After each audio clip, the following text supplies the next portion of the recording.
Assalamualaikum warahmatullahi wabarakatuh. Halo guys, kembali lagi bersama saya Bobby Herian dan kali ini saya akan bahas tentang sekali lagi ini udah banyak dibahas ya tentang tuduhan bahwa Nabi Muhammad adalah nabi yang buta, buta huruf gitu kan, nggak bisa baca, nggak bisa tulis.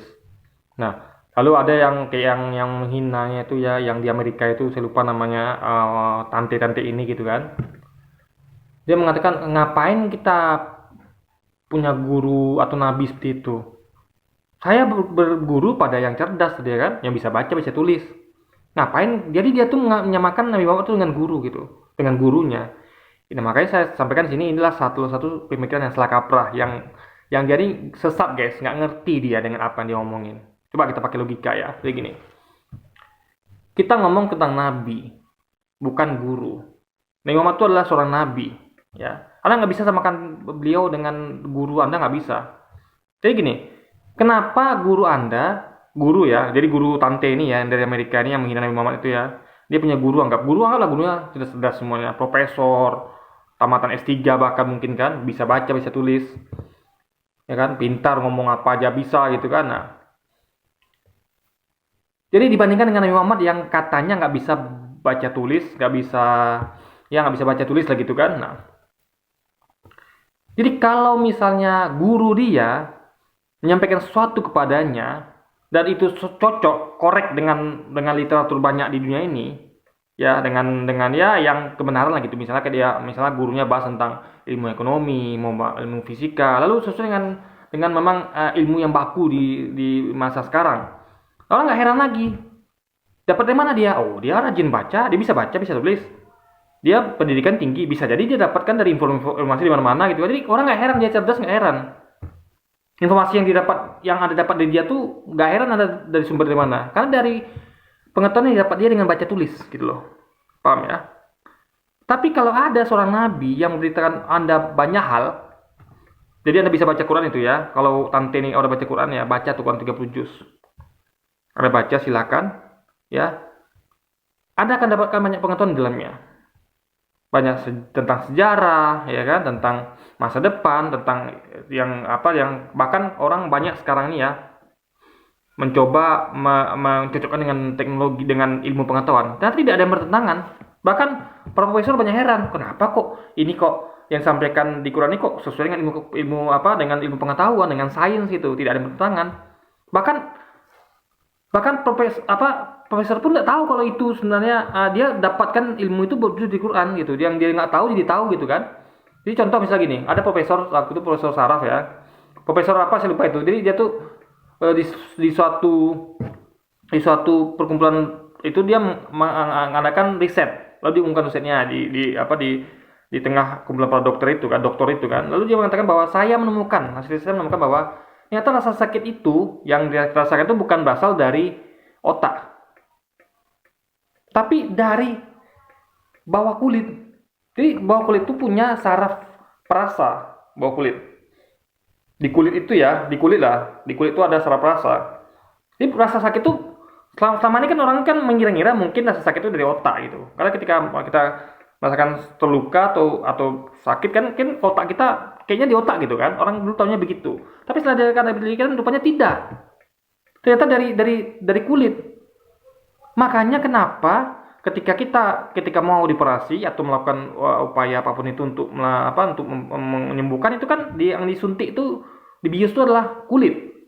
Karena di situ ada syarat pemati rasa, sehingga kalau itu dibius kita tidak merasa sakit. Misalnya Anda mau disunat atau Anda mau operasi, kan disuntik bukan otaknya, tapi kulitnya. Bagian mana yang mau dilakukan rasa sakitnya.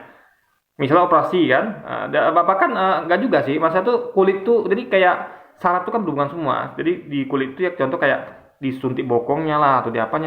Jadi karena rasa sakit itu adanya saraf itu di kulit gitu guys. Nah ini ketika profesor mengumumkan langsung disampaikan oleh ilmuwan muslim, oh yang disampaikan itu ada di Quran. Nah, apa dalilnya? Yaitu Quran mengatakan bahwa ketika nanti kita dimasukkan ke neraka, disiksa di api neraka, itu kita akan setiap disiksa itu kita akan diganti kulit baru. Jelas itu sampaikan dalilnya bahwa ketika kita disiksa neraka ya selalu diganti kulit baru. Kenapa? Logis untuk merasakan sakit. Karena kulit Anda sudah tidak baru, Anda tidak merasa sakit lagi. udah mati rasa gitu guys. Makanya kulit itu ganti baru, sehingga Anda akan merasakan sakit lagi yang sama gitu. Ya kan? Jadi tinggal ganti kulit gitu.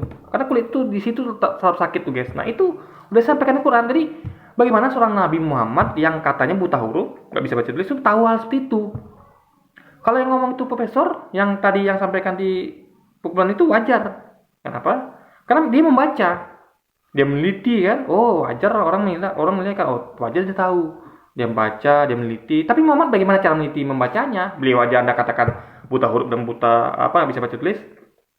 Nah, makanya orang itu menjadi yakin bahwa disampaikannya berasal dari suatu entitas yang maha tahu. Yang bahkan yang tentang salah sakit itu baru diketahui baru-baru ini oleh profesor itu, baru tahu dia. Dan Muhammad sudah tahu dari sejak Quran diturunkan. Dari mana dia tahu gitu loh. Dokter aja baru tahu. Nah, makanya dia pastinya di situ kita yakin bahwa dia tahu dari yang maha tahu, yang memberitahukan dia, yang melalui Quran disampaikan itu. Jadi begitu cara logika berpikirnya gitu. Jadi kalau ada seorang profesor, guru yang pintar, yang bisa ngasih ilmu pengetahuan, itu wajar, nggak ada yang aneh di situ.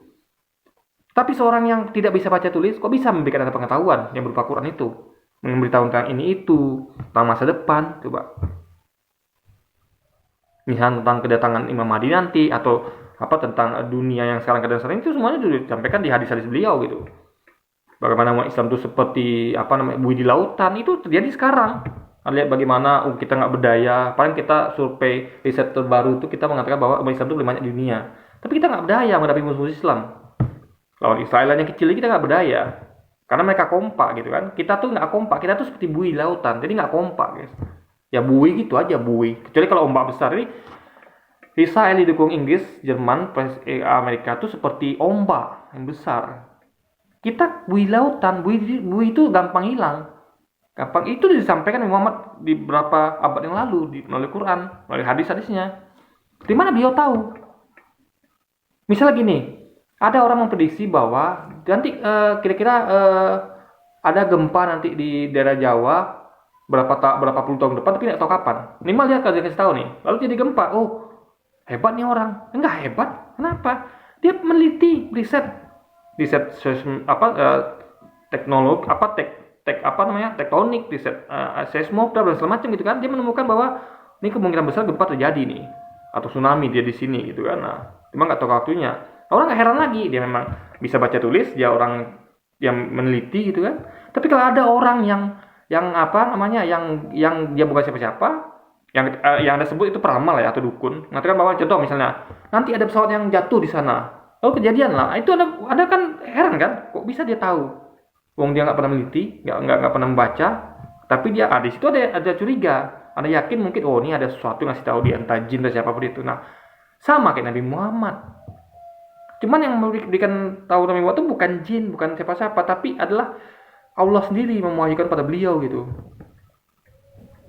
Karena pengalaman itu begitu hebatnya. Jadi kalau misalnya Anda bandingkan Muhammad dengan dukun misalnya, dengan peramal ya. Itu peramal tuh paling memberitahukan nggak semuanya, hanya hal-hal kecil saja gitu. Dan itu banyak melesetnya. Tapi Muhammad tidak pernah meleset guys. Apa yang sampai Muhammad tuh selalu kejadian. Contoh kayak perebutan Konstantinopel. Itu udah dinubuatkan oleh Muhammad, terjadi kan. Orang nggak bakal nyangka itu bisa umat Islam itu melakukan itu. Menguasai Konstantinopel. Ya waktu itu pertama berlapis nggak mungkin, nggak masuk akal. Tapi masuk akal ketika Muhammad menyampaikannya dan terbukti benar. Jadi Nabi Muhammad itu melebihi para peramal, para dukun karena para dukun bisa jadi dapat informasi dari jin atau dari setan sekalipun kan, tapi Muhammad tidak. Itu. Jadi ilmu Muhammad itu dapat dari mana? Kalau bukan dari satu entitas yang tinggi yang maha tahu yang tersebut dengan Allah itu, yang Tuhan itu, guys. Nah itu yang tante ini nggak pahami. Jadi dia nggak bisa membandingkan Nabi dengan gurunya, nggak bisa. Anda kalau mau belajar ya sama guru, orang yang meneliti, membaca gitu kan. Tapi kalau Anda mau tahu tentang agama, tentang kebenaran, tentang akhirat, ya dari Nabi. Coba apakah semua Nabi sekolah? Nabi Adam sekolah nggak? Nggak ada. Nabi Adam tuh ketika diciptakan dengan Hawa ya nggak ada sekolah dulu. Waktu zaman Nabi Adam nggak ada sekolah. Nabi Ibrahim, Nabi Ishak, Nabi Ismail. Apakah dia mengenyam pendidikan tinggi S3 kayak guru-guru tante ini? Sekarang tidak. Tapi dia diakui sebagai nabi, kenapa? Bukan karena dia profesor, bukan dia tuh orang yang membaca banyak, bisa baca tulis tanda, tapi karena dia tuh diwahyukan oleh Tuhan, oleh Allah gitu.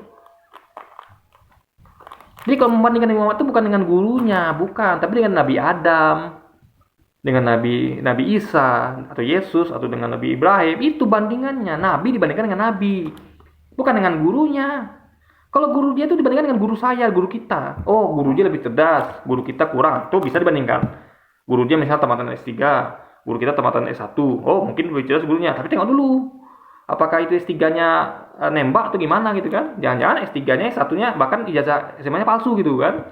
Seperti Pak Lurah misalnya gitu kan? Yang dicurigai banyak orang itu mempunyai ijazah palsu, Pak Lurah kita sekarang ini kan?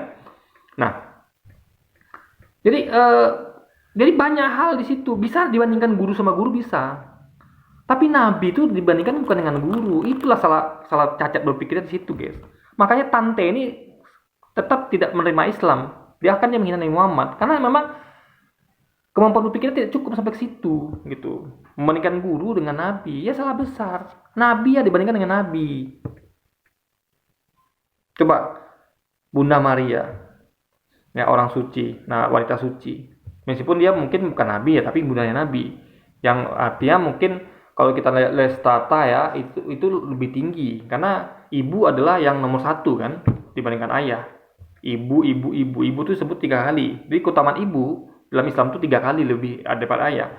Nah, berarti kalau ibunya Nabi Isa, Bunda Maria tuh keutamanya besar itu guys sebagai seorang ibu Nabi.